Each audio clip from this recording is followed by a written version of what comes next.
Part 1: A marriage written like a contract. The first time Adrian Blackwell called me his husband, he was signing a contract to erase me. I remember the church most clearly because it did not look like a place for prayers. It looked like a courtroom dressed in white flowers. Frosted windows turned the morning light pale and lifeless, and every marble column seemed to stand guard over the aisle like a silent witness. On one side sat the Caldwell family, my family, stiff in dark suits, pretending we had not already lost everything. On the other side sat the Blackwell empire, calm, polished, and terrifyingly still, as if every man in that room had been trained never to breathe too loudly in front of their king. Adrian Blackwell stood at the altar beside me, 6 feet 2 inches of quiet authority in a black tailored suit, his silver cufflinks catching the light whenever he moved his hand. He did not look at me like a groom. He looked at me like a problem he had already solved.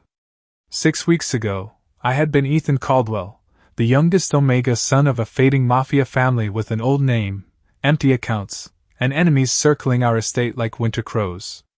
Today, I was Mrs. Blackwell on paper, Mr. Blackwell in public, and nothing at all in private. The gold band on my finger felt heavier than any chain. In front of us, a lawyer opened a slim black folder and cleared his throat. No priest spoke. No vows were repeated. No music played. That was Adrian's style. Clean. Legal. Final. This marriage began as a business arrangement, the lawyer said, his voice echoing softly through the cathedral.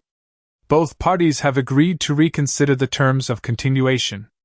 Reconsider. That was the beautiful word rich men used when they meant discard. My father stared at the floor. My older cousins avoided my eyes. No one seemed surprised. Maybe they had all known before I did. Maybe this had always been Adrian's plan: marry me, absorb my family's territory, secure his power, then send me back with a polite signature and a ruined name. I turned my head toward him, waiting for even the smallest sign that the past 6 weeks had mattered. The island. The storm. The night he held my hand. After the power went out and told me, in a voice almost too quiet to hear, that he had forgotten what peace felt like. His face gave me nothing. Only those cold gray eyes, controlled enough to make an entire room lower its voice. Say it, I whispered. Adrian's jaw tightened. Ethan. No, I said, my voice barely steady. Say what you told me on our wedding day. For the first time, something flickered across his face. Regret, maybe? Or the shadow of it. Then he said, low enough that only I could hear, this marriage was just business. The words landed exactly where they were meant to. I tried to breathe, but the air seemed to fold inside my chest. The flowers blurred. The marble floor tilted beneath my shoes. A sharp wave of dizziness rushed through me, sudden and absolute. I reached for the pew beside me, missed, and felt Adrian's hand close around my arm before I could fall. The entire church rose in a ripple of alarm, but Adrian did not move away. His calm shattered so quietly that no one else would have recognized it. I did. His fingers trembled. Get the doctor, he ordered. Within seconds, Dr. Mason Blackwell, Adrian's private physician, was kneeling beside me with a medical bag open at his knee.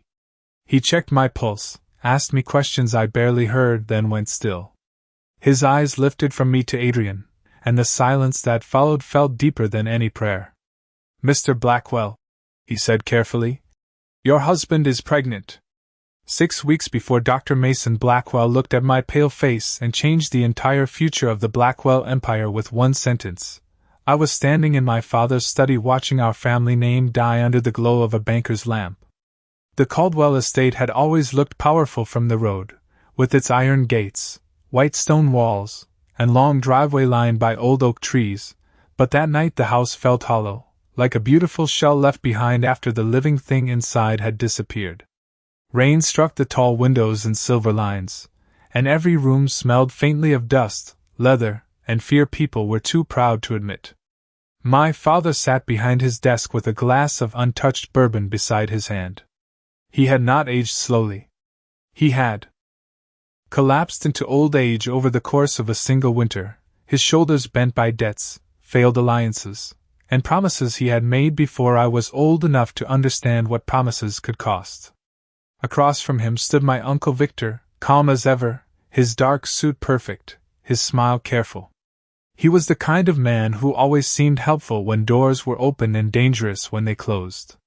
On the desk between them lay a stack of documents marked with red tabs. Property transfers. Territory concessions. Debt summaries. The Caldwell restaurants in Boston, the warehouses outside Providence, the old shipping contracts along the coast, all of it listed in neat columns as if generations of sacrifice could be measured in dollars and signatures. I was 24 years old, an Omega raised to be quiet in rooms where alpha men discussed survival, but that night nobody asked me to leave. That was how I knew the final asset on the table was me. My father could not look at me when he said, "Ethan, Mr. Blackwell has offered us a way out." Mr. Blackwell. People said Adrian Blackwell's name as if the air itself might report them. He was not just a Mafia boss. He was an enigma, rarer than a secret that never leaked, a man who had turned silence into a weapon and patience into an empire. His businesses stretched from New York to Chicago, polished enough for charity galas and dark enough that no one asked too many questions.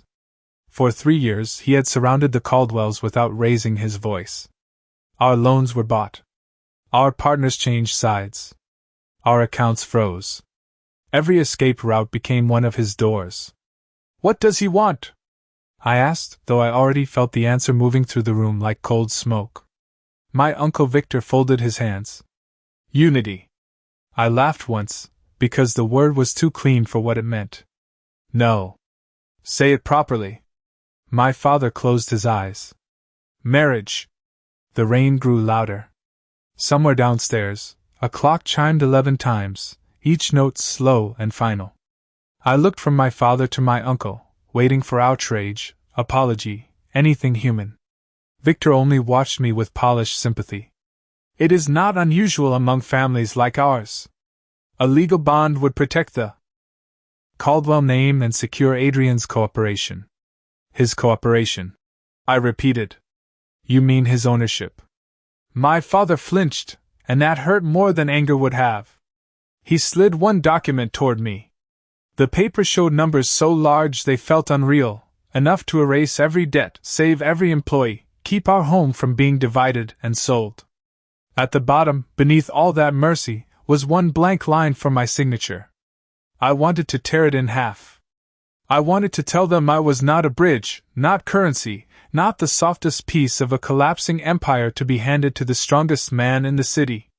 But then I thought of the staff who had worked for us since I was a child, the cousins who would be ruined, the families tied to our payroll, and my father, broken by choices he no longer had the strength to defend. So I picked up the pen. My hand shook only once. By midnight, Ethan Caldwell still belonged to himself in his heart, but on paper, I had already been delivered to Adrian Blackwell. The wedding took place 3 days after I signed my name away, and by then the Caldwell estate no longer felt like my home. It felt like a hotel room after the guest had already checked out, beautiful, quiet, and no longer mine. At 8 in the morning, 2 Blackwell cars arrived at the front steps, both black, both silent, both polished until they reflected the gray Massachusetts sky. My father stood beside me in the foyer, wearing the same navy suit he had worn to my mother's funeral. And for one terrible second I hated him for looking sad, because sadness was too small for what he had allowed to happen. He reached for my hand, then stopped before touching me. "Ethan," he said, but my name broke in his mouth. I walked past him before he could finish. The ceremony was held in a private chapel on the edge of Boston, the kind of place old families used when they wanted something legal to look sacred. White roses lined the aisle, but their perfume was drowned beneath the clean, cold scent of wealth, pressed wool, marble dust, expensive cologne, and the faint metallic tang of secrets. Caldwell relatives sat on the left in uneasy silence.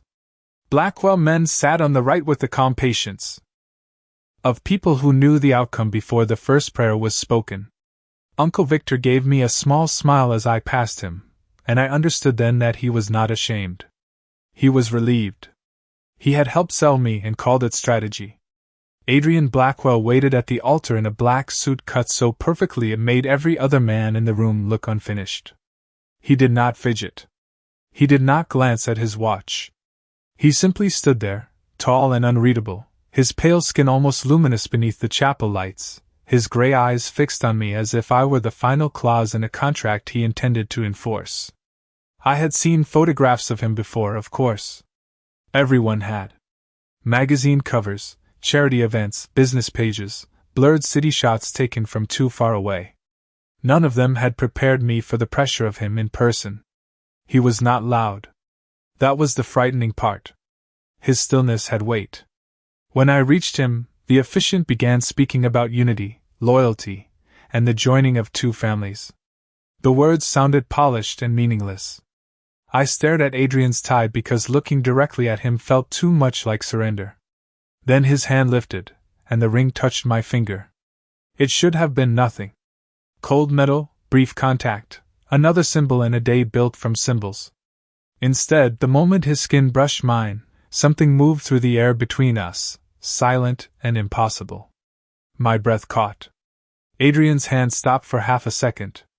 Not long enough for the room to notice, but long enough for me to see the faint shift in his eyes, the first crack in his perfect control. His scent changed, not stronger, not softer, just closer, like winter air slipping under a locked door. My Omega instincts recognized something my pride refused to name. I pulled my hand back as soon as the ring was in place.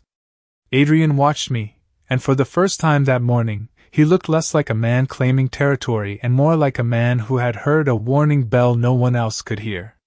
"Do not mistake this arrangement for affection," he murmured, his voice low enough that only I could carry the wound of it. I smiled because it was the only weapon I had left. "Do not worry, Mr. Blackwell. I know exactly what I cost." The officiant declared us married. The room rose. No one cheered. Adrian offered his arm for the walk back down the aisle, and I placed my hand on his sleeve with all the grace my family had spent 24 years teaching me. To everyone watching, we looked like a perfect alliance. But as we passed the last pew, I felt Adrian's fingers cover mine for one brief, possessive second, not for the audience, not for politics, and not by accident. That was the first lie our marriage told us both, that nothing had changed.